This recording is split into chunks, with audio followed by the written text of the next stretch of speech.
Welcome back to this week's study in Colossians. We're only going to be looking at two verses, but they're two very important verses. It's a subject that Paul has covered in the past and other letters, but it's one that he has to keep returning to, and we're going to return to because, in a way, we keep dealing with this in the present day in another way. So let's look together at Colossians 2:11 and 12. In him you were also circumcised with a circumcision not performed by human hands. Your whole self, ruled by the flesh, was put off when you were circumcised by Christ, having been buried with him in baptism, in which you were also raised with him through your faith in the working of God who raised him from the dead. Now, Paul is dealing with circumcision. You may wonder why he brings it up here. Well, remember that in Colossae, there were a lot of Jewish people who were particularly making themselves enemies of the Christian community in Colossae. And although they were not particularly good Jews in the sense that they kept the folks happy in Jerusalem, in fact, they considered them to be quite worldly Jewish people. They were enough uh, adherents of the Jewish faith that they insisted on some of the forms of Judaism, including insisting on anybody who uh, became Christians, that the Gentiles that became Christians, that they must be circumcised. And so that was a real issue. And uh, and they kept invading the church. This is a really big issue in the first century church, and it kept coming up over and over and over again. Uh, was it was it necessary? And Paul, of course, insisted that it was not. And here he deals with it again. So let's talk a little bit about it. Traditional circumcision was performed on a boy child in the Jewish faith 8 days after birth. So when that happened, of course, there was no choice that the child made. The baby was 8 days old. What choice does an 8 day old baby have? He has none. So it was not with any will of the child, it was a will of the parents, not of the child. Uh, and then later on, if any person who was a Gentile converted to the Jewish faith, the first thing he had to do, only men, of course, was to be circumcised. That was an established practice for centuries among the Jewish people. But already among the Jewish people, there were two views about circumcision. One was that it was if you were circumcised, that was it. That meant you had a place in heaven. That was it. I mean, it was true. But then others said no, that was only symbolic.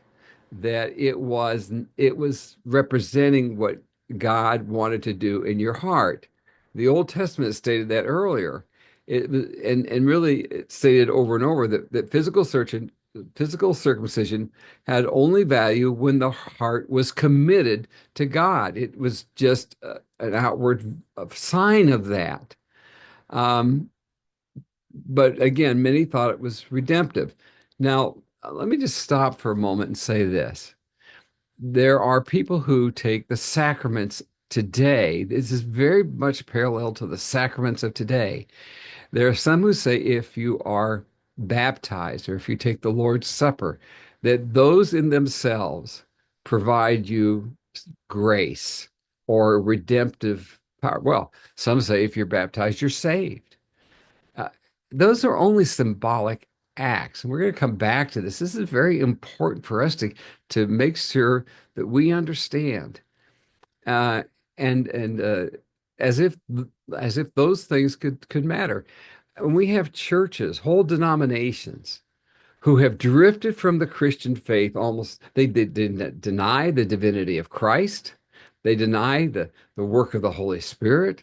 They have watered down the purity of Christian marriage. They've done all these things, but they still give all the sacraments out. And they still do all these things in the name of the Father, Son, and Holy Spirit.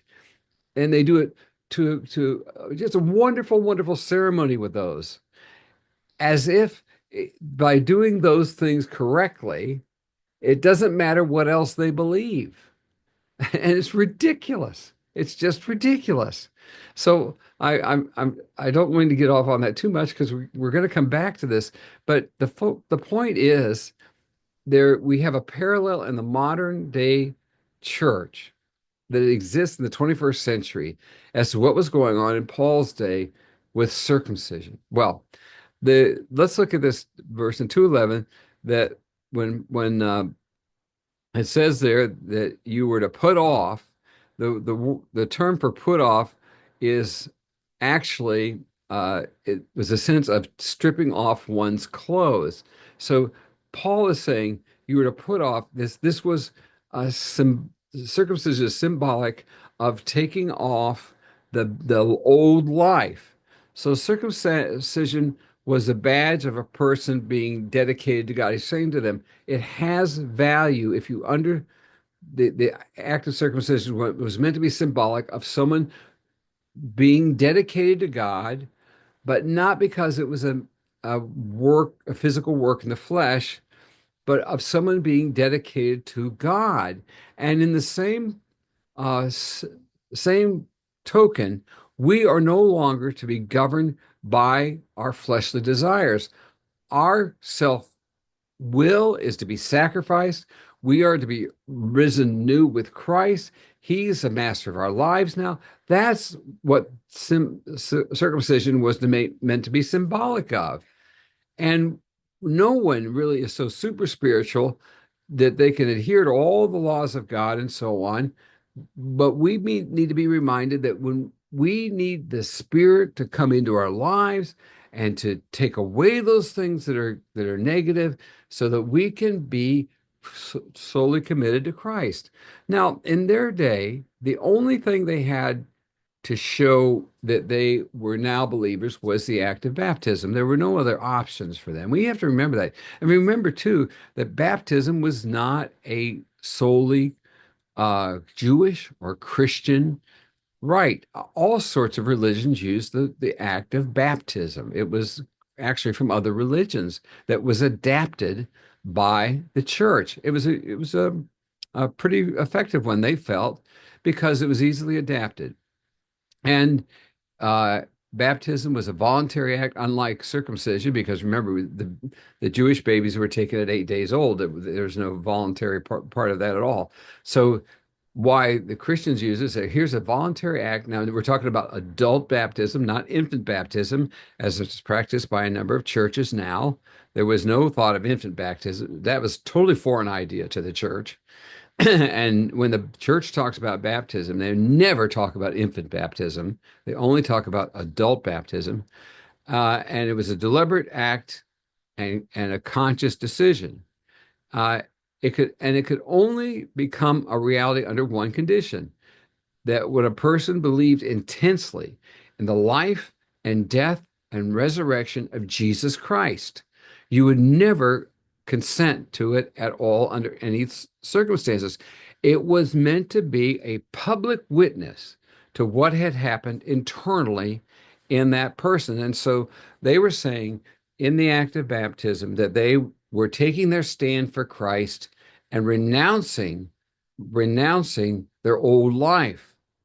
It had an important role to play, but it wasn't, listen, when they took on baptism, it wasn't meant to exchange circumcision for baptism. The Lord never meant for us to exchange one kind of religious ceremony for another and lock us into that and say that, oh, now you have to be baptized to be saved, just like the Jews said you had to be circumcised to be saved. It was meant to be a witness. It was meant to be a statement. And so what we have to be careful about is not giving in to those folks who say you must be baptized to be saved. No, it is meant to be, again, um, that that the Lord wants us to give witness to what He has done and state and to in our hearts make the commitment that we put off the old life that we have renounced it, and we are now taking our stand in a new life with Christ. And baptism in that day was the only means that they really had to do it. We have other means today. We have our in the Salvation Army, certainly by becoming a soldier or by taking your stand in other ways. It's not the only way. There are many ways to do it. The point is that we renounce the old life and we say that we're living for Christ and for Christ alone. And to do that and mean it with all of our hearts. The point is we're not to be locked in to a ceremony and think that that ceremony or that sacrament or any of these things are somehow going to redeem us. Jesus Christ redeems us. Jesus Christ gives us our life. Jesus Christ is the one who saves us, and there is not a ceremony, there's not a sacrament, there is nothing else. It's not Jesus Christ plus something else that's going to save us. It's He alone who saves us. And if anybody tries to tell you differently, they have misunderstood entirely what the gospel is all about. So we have to be very careful with what we hear from other people, what we believe, and what we are persuaded by, and if and in our own minds. And again, we can get distracted. Now we don't want now if listen, if people want to be baptized, let them be baptized. God bless them. If that's how they want to be, take their witness and make their witness, I say go be baptized. But by the same token, don't feel that you have to be baptized, that you have to do this or you have to do that. We live in a liberty that Jesus has brought to our lives through his great salvation.